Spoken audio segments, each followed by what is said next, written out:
one of the people who is pounding the table the hardest for more regulation in crypto is Kevin O'Leary. And one of the things that's really bothering me about Mr. Wonderful is that he's acting as if he lost money on FTX because he lost $15 million.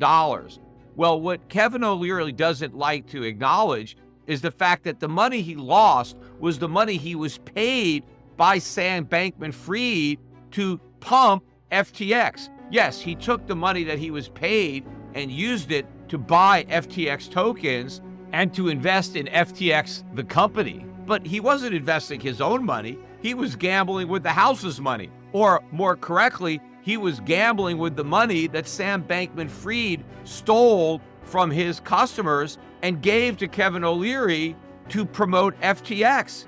Now, according to Kevin O'Leary, he didn't even invest the entire $15 million that he got from Sam Bankman Fried. He only invested about $10 million, so he was able to keep $5 million, but he ended up having to pay that in commissions and taxes on the $15 million of income that he earned to be a promoter of FTX. But for him to be going out there now and pretending that he actually lost money, he lost nothing other than his reputation. But other people did lose real money. They weren't paid by Sam Bankman Fried, and these people are a lot less wealthy than Kevin O'Leary. They took their hard-earned money and put it on the FTX platform, and they lost it, in part because of Kevin O'Leary. It's possible that some of the people who lost actual money in FTX, the reason they chose to open up an account at FTX and deposit their money or their crypto there was because of Kevin O'Leary's endorsement. So rather than pretending to be one of the victims of this scam, he should acknowledge his own culpability in helping to perpetuate the scam. Whether he knew it was a scam or not, he was paid to promote a scam, and that was probably one of the reasons he didn't do all the due diligence that he should have. And I think he should have been more forthright when he was publicly talking about how great Sam Bankman Fried and FTX were. He should have disclosed that he was paid $15 million to express that opinion. Also, despite the collapse going on in crypto and Coinbase hitting a new record low, hardcore Bitcoin fanatics remain as enthusiastic as ever.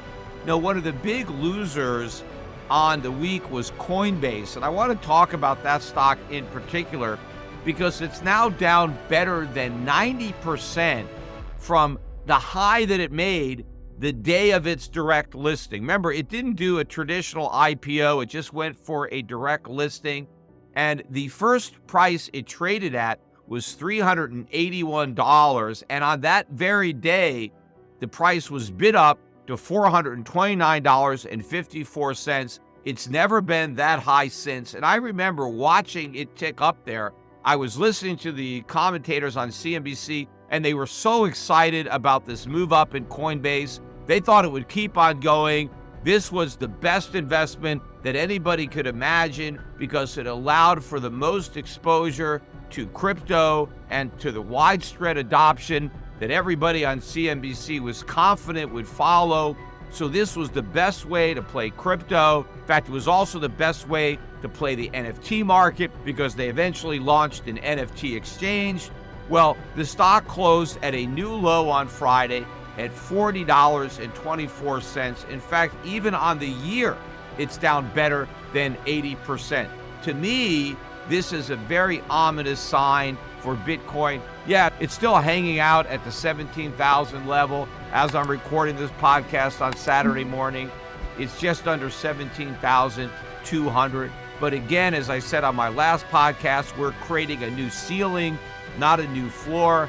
In fact, you would imagine that Coinbase would be gaining value because FTX, one of its biggest competitors, is no longer in business. Plus, one of the things that everybody is claiming is that we need regulation. Of course, we need it like a hole in the head, but everybody says we need to have more regulation in crypto, and Coinbase is regulated. Coinbase is a publicly traded company in the US, regulated by the SEC, so it should be the new favorite to win from the FTX demise because it has what everybody claims we want. it's regulated. So investors don't have to worry because you've got the government's good housekeeping seal of approval. But instead of benefiting from the collapse of a major competitor and the fact that it is regulated, it is suffering too.